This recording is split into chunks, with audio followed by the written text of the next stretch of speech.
Hey, it's Teresa, the Trauma to Triumph coach. I'm talking about forgiveness.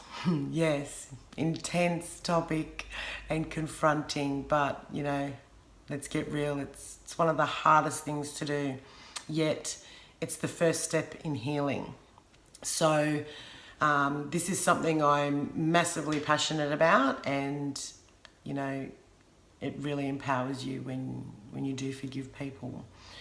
So one thing, if you only take this from it, great, is the forgiveness is not about them. It's about forgiving them for you. And so you stop replaying that moment in your head, because each time you do, your body will embrace that moment and go back there and experience those feelings and emotions, and it gets you all worked up, and then you become shitty. So that's not what we want. So yeah, it's about time to reclaim your power over those thoughts and feelings. And yeah, so I'm going to go through a process that I do with my one-on-one clients, and that is, first identifying who the people are that have hurt you and making a list. Then writing down, what are the reasons that they've hurt you, and the feelings behind that. And then the hard one is, asking yourself, how are you going to resolve it? How are you going to, be able to get rid of it? And that can be a number of ways. You can be courageous and make a phone call, which is extremely hard to do, but, hugely powerful. And if you can do that, you just need to call them, let them know, what they said or did, how that made you feel, and that you've been, constantly thinking about it. And they may not even know that had an effect on you. So that's why it's important to communicate it. And when you do that, it's a huge weight lifted off your shoulders, because you've released it. Now, if you can't do that, that's okay, because it is confronting. And the other option would be to write it down on paper, exactly what they did and how that made you feel in your own words, and then write some positive statements after it, that I release all that, I forgive them, and it's time to move on. And then burn it or rip it up so no one else gets to see it, because that could be another factor, that you don't want other people to know, or you feel shame around it. So it's all kept within, but by writing it down is another way of releasing. Because when you hold that stuff internally, it eventually it will make you sick in the physical form. So which is not what you want. So some ideas and strategies around that process is finding compassion. Yeah, that is another hard one. All the steps are pretty hard, but if you need more support around that, you can private message me and we can have a conversation. But finding compassion, so what that is knowing that there's a reason why someone did that, and they could have gone through traumatic events and have a really painful story as to why they did or said that. And if you're not communicating, that affected you, you're not going to know.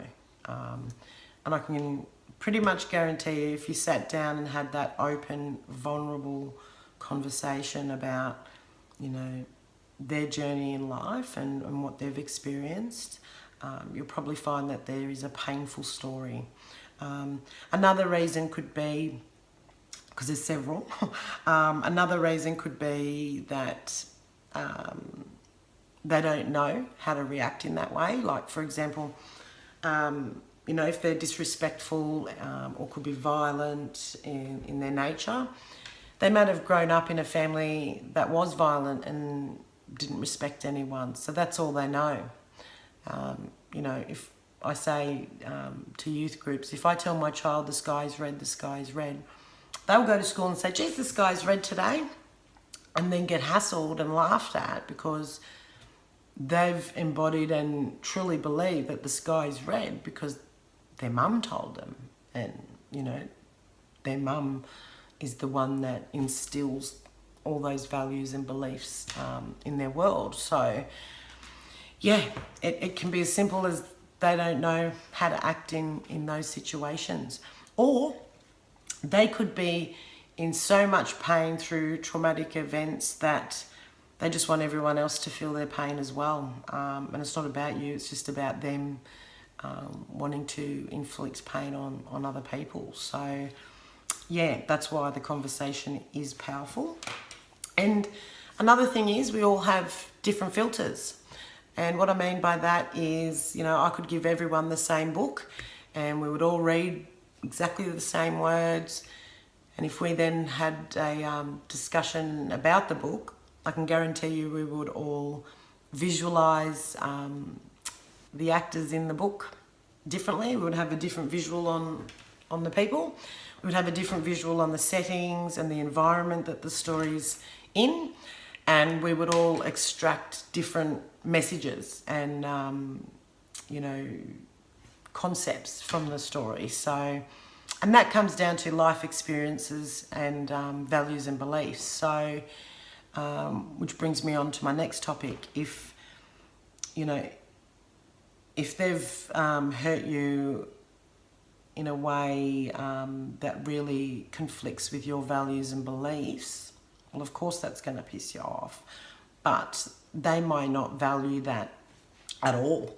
So it means nothing to them.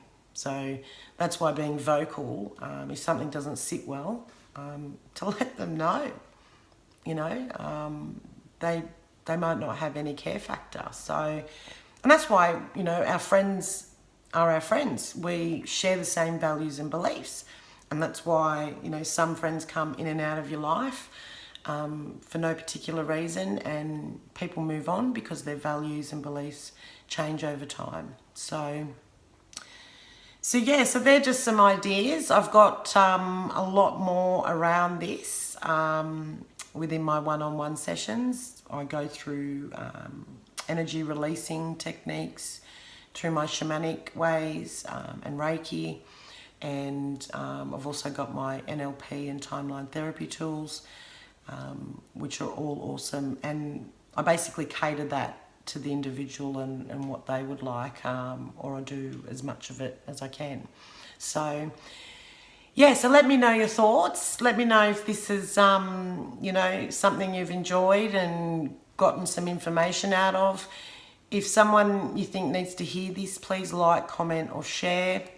And if you want to know a little bit more and go into a bit more depth on forgiveness and that process, please private message me.